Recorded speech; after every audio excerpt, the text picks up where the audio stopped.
ሰላም ቤተሰብ ዳማት ሚዲያም ዝተፈላልዩ ሓበሬታታት ሒዝናልኩም ቀሪብና ኣለና ክሳብቲ ፍጻመ መደብና ድማ ምሳና ክጸንሑ ንዕድመኩም ፈለማ ግን እቲ ናይ መጀመርያ ሓበሬታና ቤተሰብ ዳማት ሚድያ ብዛዕባ መግለጺ ውድብ ህወሓት ዝምልከት እዩ ከም ዝፍለጥ ምርጫ ቦርድ ኢትዮጵያ ንውድብ ህወሓት ካብ ኣብ ፓርትነት ወይ ከዓ ካብ ውድብነት ሰሪዝዋ ኣሎ ነዚ መልኪቱ ነዚ መሰረት ገይሩ ድማ ውድብ ህዝባዊ ወያነ ሓርነት ትግራይ ህወሓት መግለጺ ኣውፅሎም ኣብቲ መግለጺ ድማ ብፍላይ ድማ ንሕብረት ኣፍሪካ ህጹጽ ዝኾነ ኣኼባ ክገብር ፀዊዕ ኣሎ ምክንያቱ ውዕለ ፕሪቶሪያ ናብ ሓደጋ ስለ ዝወድቕ ኣብዚ ትኩረት ገይሩ ህጹጽ ዝኾነ ኣኼባ ክገብር ፀዊዕ ኣሎ ነዚ ስዒቡ ድማ ሕብረት ኣፍሪካ ንኣብይ ኣሕመድ ኣጠንቂቕዎ ኣሎ ኣብይ ኣሕመድ ውዕለ ፕሪቶሪያ ክፈርስ ይገብረሎ ኣብ ሰሜን ኢትዮጵያ እንደገና ካሊእ ዕግርግርን ኩናትን ክለዓል ዓንቀፋይ ዝኾነ ስራሕ ትሰርሕ ኣለካ ክብል ህጹጽ ዝኾነ መግለጺ ድሕሪ ናይቲ ናይ ህወሓት መግለጺ ሕብረት ኣፍሪካ እውን መግለጺ ኣውፅኡ ኣብዚ እውን እንታይ እዩ እቲ መግለጺ ዝብል ሕዚ ንምሸቱ ዝተዋሃበ ሰበር ዜና እዩ እዚ እውን ናባኹም ክነብል ኢና እቲ ካሊእ ሓበሬታና ዝኸበርኩም ቤተሰብ ዳኣማት ሚድያ ብዛዕባ ከም ጌታቸው ረዳ ዝምልከት ሓበሬታ እዩ ኩላትና ከም ንፈልጦ ጌታቸው ረዳ ማለት ኣመራርሓ ትግራይ ኮይኑ ብዙሕ መስዋዕቲ ዝኸፈለ ንህዝቢ ትግራይ ክብል በረኻ ወሪዱ ምስ ፀላኢ ፊት ንፊት ዝገጠመ ጅግና እዩ እንተኾነ ግን ኣብ ቀረባ መዓልታት ብፍላይ ድሕሪ ውዕሊ ፕሪቶሪያ ዘሎ ኩነታት እናተበላሸ ናይ ጌታቸው ቅዋም እውን ካፍቶም ካልኦት መሳርሕቱ ካፍቶም ካልኦት ብፆቱ ብዝተፈለየ መንገዱ ካሊእ ኣንፈት ንሓዘ መፅዩ ሕዚ ብዕሊ ካብ ውድብ ህወሓት እውን ተሰናቢቱ ውድብ ህወሓት እውን ኣባለይ ኣይኮንካን ኢላቶ ነቲ ኣመራርሓ ኣባል ኣይኮንካን ኢላቶ ናብ ኢትዮጵያ ወይ ከዓ ናብ ኣዲስ ኣበባ ከይዱ ኣብ ቀዳማይ ሚኒስትር ቤት ጽሕፈት ኣማኻሪቲ ቀዳማይ ሚኒስትር ኮይኑ ተሸይሙሎ ናብ ብልጽግና እውን ኣትዩ እዮም ዝብልዎ ገሊኦም እውን ክሒዱ እዮም ዝብልዎ ስለዚ ክሒዱ ድዩ ወላስ እንታይ እዩ ብዘየገድስ ግን ንቀዳማይ ሚኒስትር ኢትዮጵያ ከማኽር ኣብቲ ቦታ ተቐሚጡሎ ኣብዚ ግን ሓደ ነገር ተኸሲቱ ዘሎ ማዓንቲ ከም ዝበፅሐና ሓበሬታ እንዳሕዳ ኮይኑ ኣብ መንጎ ጌታቸው ረዳን ዳንኤል ክብረትን ዘይ ምርድዳእ በፂሑሎ እቲ ዘይ ምርድዳእ ናባኹም ክነብሎ ኢና ከምኡ ድማ ካሊእ ሓበሬታና ብዛዕባ ኣብ ደቡብ ዞባ ዝተኻየደ ሰላማዊ ሰልፊ ዝምልከት ሓበሬታ እዩ ዓዲታት እንታይ ኢለን ኣብቲ ሰልፊ ዝብል ናባኹም ክነብሎ ኢና ክሳብ ፍጻመ እቲ ሓበሬታና ምሳና ክፀንሑ ሕዚ እውን ዕድመና እዩ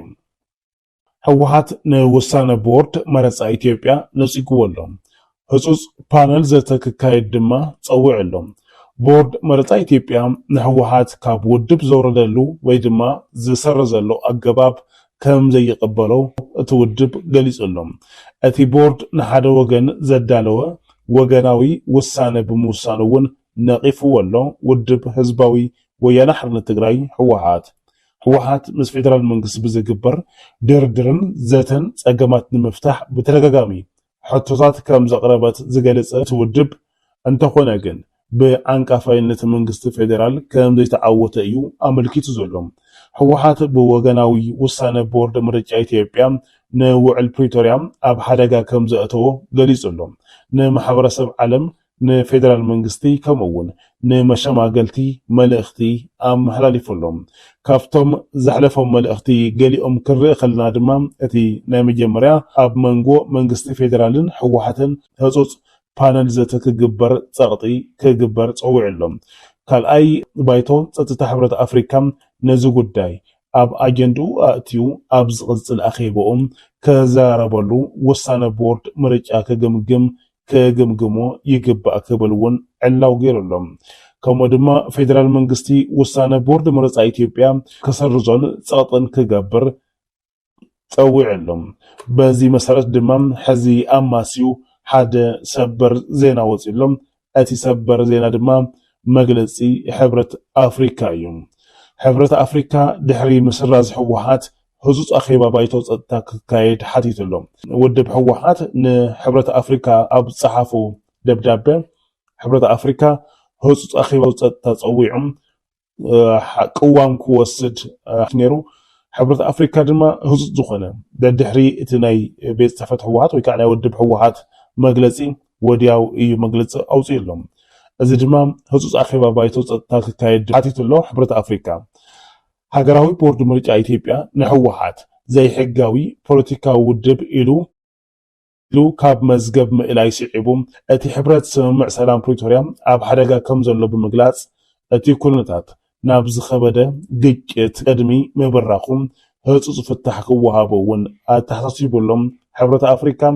ብኣቦ መንበር ኮሚሽን ሕብረት ኣፍሪካ ማሕሙድ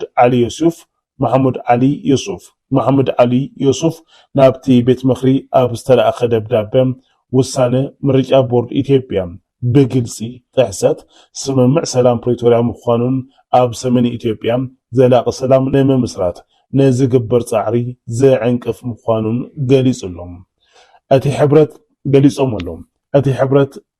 ሕብረት እቲ ቤት ምኽሪ ብህጹጽ ተኣኪቡ ብዛዕባ እቲ ጉዳይ ክዛረብን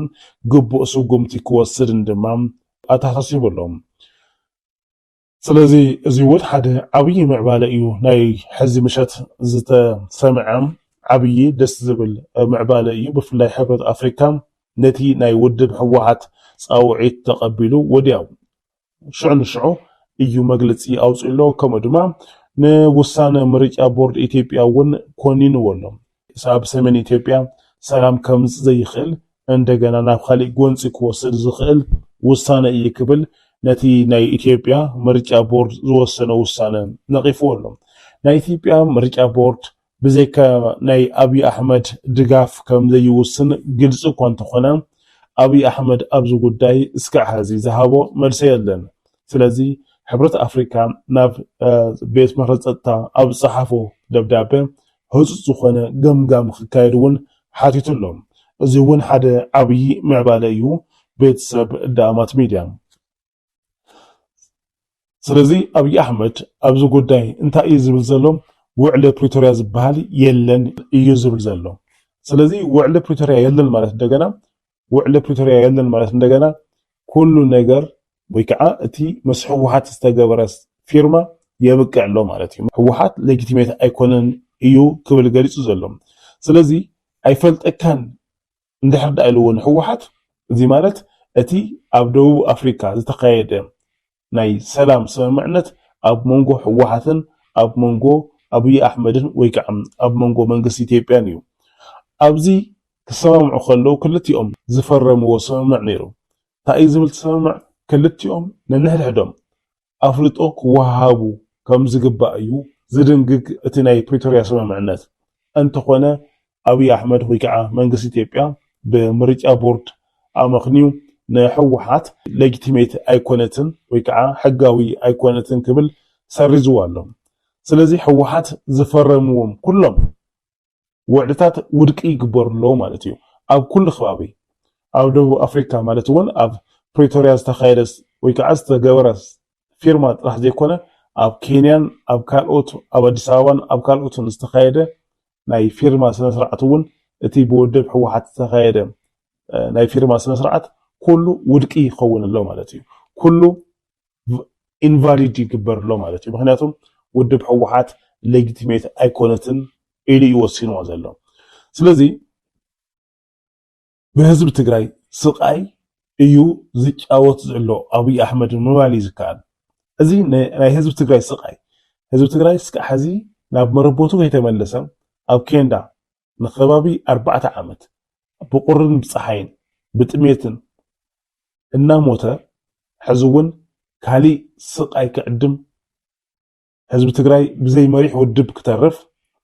ዝገብር ውሳነ እዩ ወሲኑ ዘሎ ስለዚ ናይ ህዝቢ ትግራይ ስቃይ ናይ ህዝቢ ትግራይ ሞት ናይ ህዝቢ ትግራይ ሓሳረ መከራ ንአብይ አሕመድ ናይ ስልጣን መናውሒ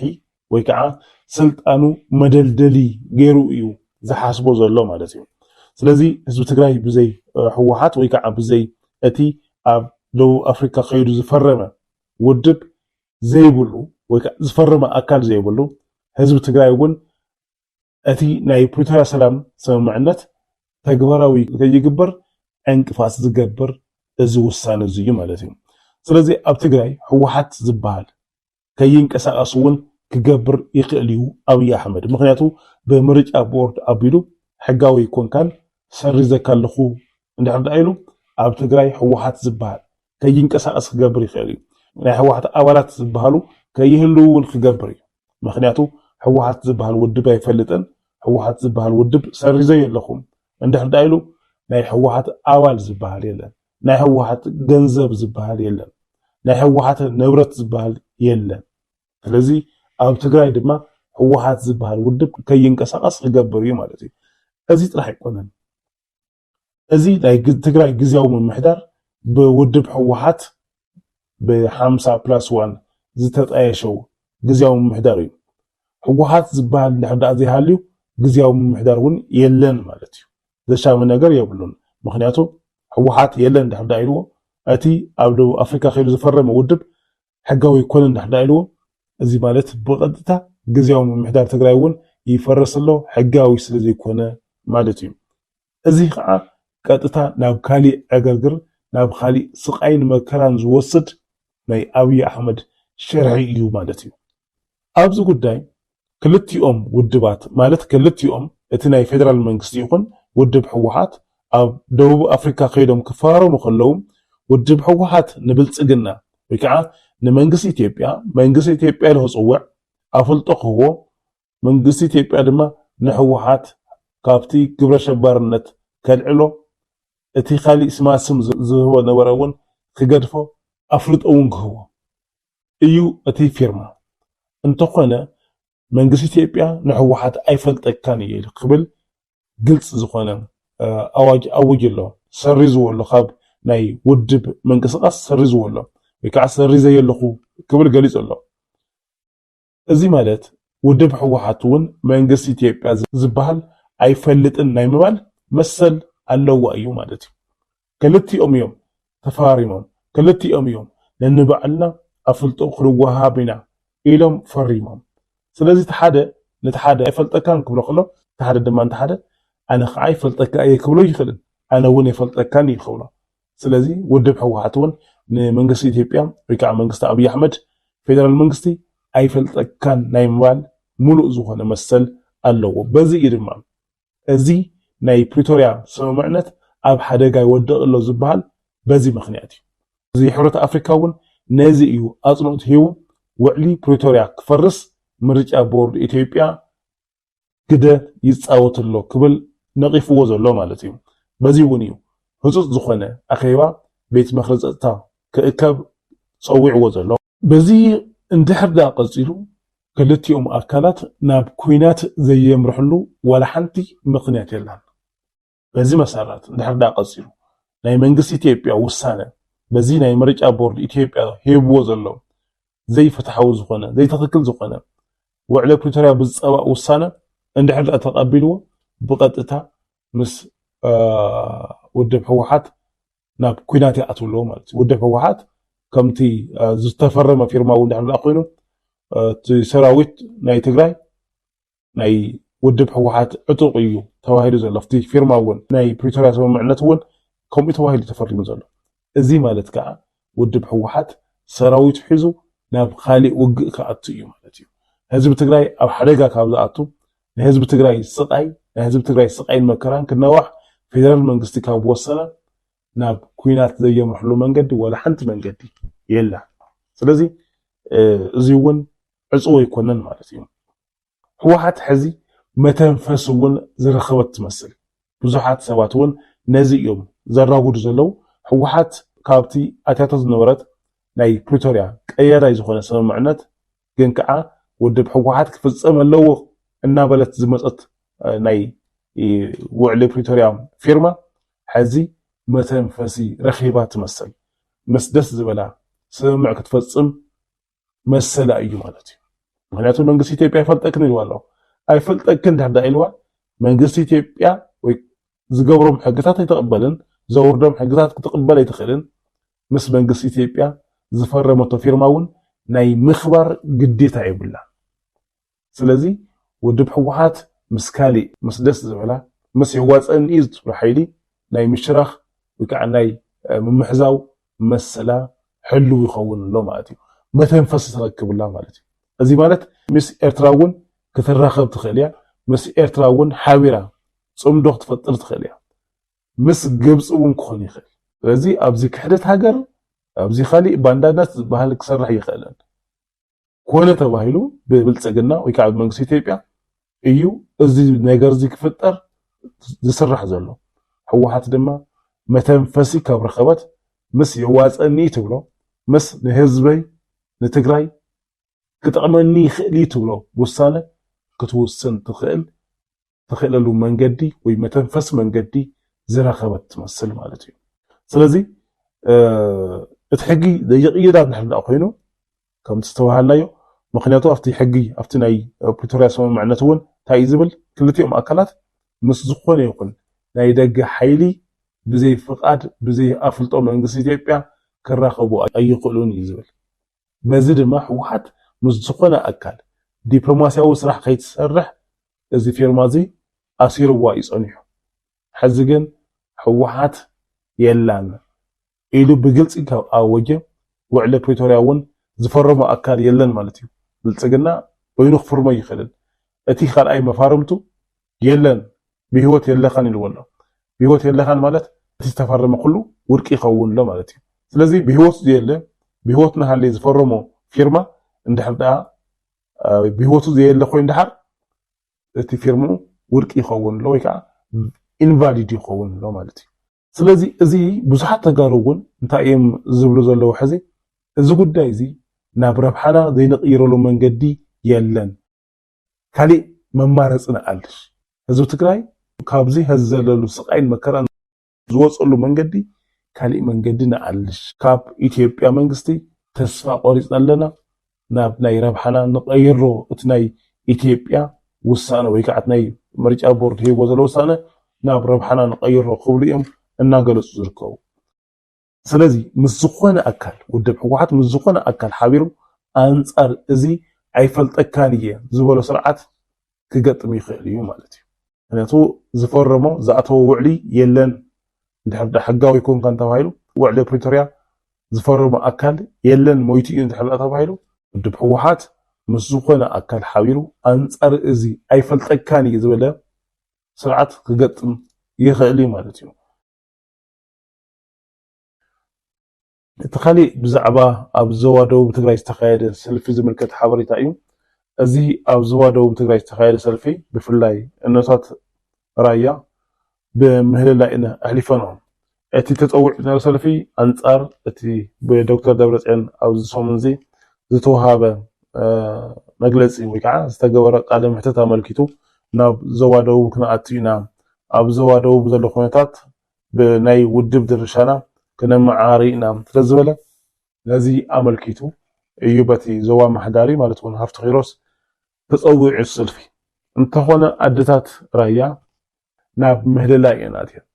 بقى اخلنا ديغي مسكينات زبالاي ندلن كلا ايدن جنبارن مس حمد نانكاروا اين كلمنا وعلن زلوا بسنك دخمان مرحت تግራይ عدتات تغارو بخمزي أب سقاي كأتيا أب عنكت كأتوا أب فرح كأتوا كيلن الله سلزي عزيز ملكته أكلون تطولوا كسمعوا كدامس أني زجبا نسلطان كزجبر هويتا نسلطان كزجبر دقفني زعينته نهزبي تجراي زمتنا يكونن عادات تجراي ناو خالي عنكتن فرحن كأتوا مقبارون أجباب أيكونن مالتي